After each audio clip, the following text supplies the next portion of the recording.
Hey guys, it's Libby, and today I'm going to be showing y'all how I dye my hair, more specifically how I do my roots on this half of my head, because this right side of my hair, this brown, is all natural. This is like my hair, and then this blonde side, I do the roots myself as they grow out to keep it blonde, obviously. The first time I got this done to become split dyed, I got it done in a salon, a Paul Mitchell school salon, which I highly recommend those. It's so much cheaper than going to a real salon, and you're still going to get great results because the students are being watched and corrected and helped and whatnot. So you're still going to get great results. It's just going to be cheaper. It does take longer, but if you're on a budget, go there. But so before I had split dyed hair, I had ombre, just brown to blonde, and I didn't have faith in myself that I could get one half completely brown and one half completely blonde, like the right tones, and make it all the same. So that's why I didn't do it myself. Otherwise I totally would have filmed that for you guys. But instead I'm just going to show you how I do my roots. So yeah, first off, I am not a pro, so like I just kind of do it the way maybe I've seen on the internet, or maybe what works best for me, not necessarily the correct way, but I do it and it works and my hair isn't falling out, so that's something. Secondly, it's really not that complicated, but you guys have asked me to show you, and when I asked on Instagram if you guys are interested in it, y'all were, so that's why I'm showing you. Again, it's not that interesting or complicated, but here I am. And then third, I'm also going to show you some of the products I use to like maintain my hair, because you guys seem to think that it always looks really healthy, and it's not like straw or anything, so I guess it is kind of healthy. So I will show you what I use at the end of the video after I'm done dyeing. So yes, let us get started. So the first thing you need is a t-shirt that you don't care about, because clearly I have ruined mine. And the next thing you should wear is a pair of gloves, because you're working with chemicals, but I think they're annoying and they get in my way, so I don't wear them. You also should do this on unwashed hair, because I guess the oils or whatever is good. You don't want to bleach freshly washed hair, okay? Okay. But the first real step you'll take is splitting it into sections to make it easier to work with. The first one I do is down the back, and because my hair is split dyed, I've got to do extra work in splitting up the colors correctly. But after I get my first split done, I take the side I'm not working on and I put it into a little bun like so. And then the side I am working on, I split into two sections, the front and the back, and they have about equal volume hair to them. I always start with the back, so I take the front section and I wrap it around my bun like that and clip it. It looks really weird, but it works well in keeping my hair out of my way, so whatever. If your hair's thicker, by the way, you may need more sections, but my hair's pretty thin, so I only need to divide it like that. So moving on, we are going to mix the bleach. The bleach I use is Prism Lights in blue. It also comes in purple, but I prefer the tones the blue one gives me over the purple. So I put a scoop of that into my bowl, and then you need a developer. And as you can see, there are two similar but different developers here. The red one on the right is a cream developer, and it's white in color, not that the color matters, but the one on the left, the blue one, is clear. The cream, good. The clear, bad. It's liquidy and I don't like it. The cream is definitely easier to work with, for me at least, in my opinion. But the ratio you need when you mix this is 1 part powder to 2 parts liquid developer, at least with the stuff that I use. So go ahead and measure that out and mix it all together like so. Just like that, yep. And when you're done, it should have this sort of consistency and color if you're using the one I'm using. So I take all that hair and I put it in my mouth like that, all right? Because then I can, like, it's like tight up against my head and I can get the roots along the back easier. I've tried using clips before. It just does not work as well as putting your hair in your mouth. Okay, I'm not a professional, like I said, so judge me, whatever. It works better. And then I twist it around the other way so I can get the other edge of this section that I have. Just like that. Again, it's weird, whatever. I'm not a professional. I'm showing you what works for me. And then I also pull it up and do the underside as well. Just like that. But then I take my finger, you can also use like a rat tail comb or something, and I section off a little piece just like that. And then I take it, take the bleach on the brush, obviously, and paint it onto the roots. And if you get some into the part that's already bleached, that is all right, but just make sure you get all of the brown. It is best to get as thin sections of hair as possible. I'm kind of lazy, so mine aren't really that thin, but the thinner you make them, the more likely you'll have it all saturated and all bleached well. So, just gonna keep doing that section by section, pull it up, get both the top and the bottom brown parts, and then I flip it over my head like that, and then I just keep doing that over and over again. Again, my hair is pretty thin, so it doesn't take me too long. If your hair is thicker, it's definitely gonna take longer. So just keep that in mind. But now that I'm done with it, I flip it back over, and then I take my fingers and I sort of massage it all into my scalp, because I feel like maybe if I missed a spot, rubbing it around like that will fix it. It really doesn't, I don't think, but I like to think it does, because I totally still have spots sometimes that I miss. Again, I'm not a pro.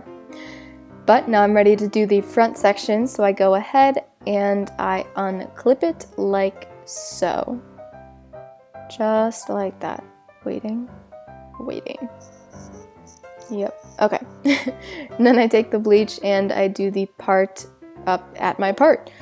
And you want to be careful that if your hair is split dyed that you don't get it on the other side, because I've definitely done that before and it's not the cutest look ever. If you do get bleach where you don't want it, just try to like wash it off gently with water. If you just rub it off with your finger, that is not going to work. You need to use water and stuff, but yeah. So just go ahead and just like you did in the back, just take your finger, comb, split off a section, and then put the bleach on it, split it again, some more bleach, and again, some more bleach. It's really exciting, I know. Doing this though made me realize like how I'd look as a blonde, and I don't think I'd look that bad. Like, what do y'all think? I could be a blonde. But I like my hair, so whatever. Yeah, I don't know. I'm just talking because I'm bored and I don't really need to explain this to y'all anymore because it's kind of easy to see what I'm doing. So just keep splitting and dyeing, la la la, la la la. Make sure that you get behind your ear and all that. Like don't miss any spots. You'll regret it. But then I flip it back over and I do the front part up near my face, and then I go back and I do that part again because why not? I guess. And then I massage it all back into my scalp once again, just like so. Next, I take the bleach on my fingers like that, because back there I always miss a spot and I feel like I can better attack it with my fingers. So I just put it on my fingers and I massage it back there, and okay, it works. It's not professional, but it works. And then I always have to look at the instructions and see how long it tells me to keep it on. And for brown hair, it says 40 to 50 minutes. If your hair is lighter, just 30 to 40, but that's quite a long time, and I never actually leave it on that long. I never need to, because that's really long. So, now what?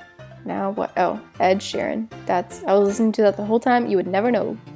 Hi, my camera died, but I'm back. Alright, this has been sitting on my hair for like 20-ish minutes. I know that the instructions say 30 to 40, but I never leave it on that long. Usually 25 is like about as long as I need to make this the blonde I want, which is this blonde. But I'm going to talk about the products I use to keep my hair healthy and blonde and all of that. I have quite the routine now. Like, I'm using 3 shampoos. That's like a little bit extra. Not in the same day. I rotate through them. But like, it's like pretty intense. I mean, like, it's too much. But I'm going to talk about everything I use with you and hopefully leave links down in the description so you can find them easier. Yeah. So let us begin the routine. One of the shampoos I use is Head & Shoulders, and I think there's such a stigma against dandruff shampoo, because people were like, dandruff, ew, but like it's not like it's like falling all over me or something. It's just dry, you know, like my scalp just gets dry, okay? Like, don't judge me. And it smells like coconut, so I'm not really losing here. So that's the first thing I use. But the other thing I use is a purple shampoo. And as you can see, this bleach shit in my hair is blue, and that's to help give it cool tones, because when you're going from a dark color to a light color, it can be kind of yellow or kind of orange. And so the blue, you can also buy this in purple, helps counteract that. I know that the blue is supposed to add cool tones, supposedly. That's what the box says, and the purple does something else, who adds some other tones. I don't know, golden tones. That's a total guess. I have no clue. It says on the box if you're interested in that, but yeah. So you can only buy purple shampoos though, not blue shampoos. It works the same. It's a really dark color. I'll show it to you. I'm gonna put it on my hand. Okay. Okay, oh shit, okay. Alrighty, it's like that. It's like real dark, okay? But the point of that is to keep all this fake blonde white. You don't want it to turn yellow. Like if I don't use this for a week or something, it starts like getting like yellow blonde, and that's not cute. Well, I mean, some people could be cute on. It's not cute on me. So that's why I use this. So what I'm using is the Shimmer Lights shampoo. It also comes in a conditioner. I've also used, I think it's like Silver Lights or something. My mom gave me this Joico Color Balance Purple. I mean, I think they kind of all do their job pretty well. So yeah, it's good stuff. It's like kind of necessary if you're dyeing your hair and your hair's probably prone to turning yellow or orange or something. It really does help. The last shampoo I use is this Garnier Fructis Pure Clean. It's silicone free, because I noticed that with all the other hair products I do use, and just because I think my hair is prone to getting gross and oily, it gets like really flat and weighed down. And using this like a couple times a week as I'm rotating through all my products, it actually does help. It makes it not so like weighed down and stuff. Like it's like $3 or something, but it like works. I guess maybe any silicone free shampoo would, but this one's cheap, it's good. Highly recommend. I notice a difference in my hair when I use it, so yeah. But the conditioner that I like to use to keep my hair soft as I throw all this bleach in it is this One and Only Argan Oil Moisture Repair Conditioner. Like this. It makes my hair softer. It makes it easier to brush. Like if I don't use this and let me go try to brush my hair later, like, oh, it hurts so bad and I can't do it. So like I even use like those spray and detangler conditioners. I don't think those do anything for me, but like this helps detangle my hair too. I kind of feel like any expensive looking conditioner with some sort of oil in it is good. Like I got a sample from Ulta of like a coconut oil shampoo. Hold on. Yes, it is this OGX coconut oil stuff. And it's pretty good. It does the same thing that does. So I kind of think just an expensive, not expensive, but like 10 bucks. That's expensive to me when you can get something for 3 bucks. So like a $10 conditioner with some sort of oil in it is good to help keep it soft and stuff. I like my argan oil one. Yeah, that's kind of all I have to say about it, I guess.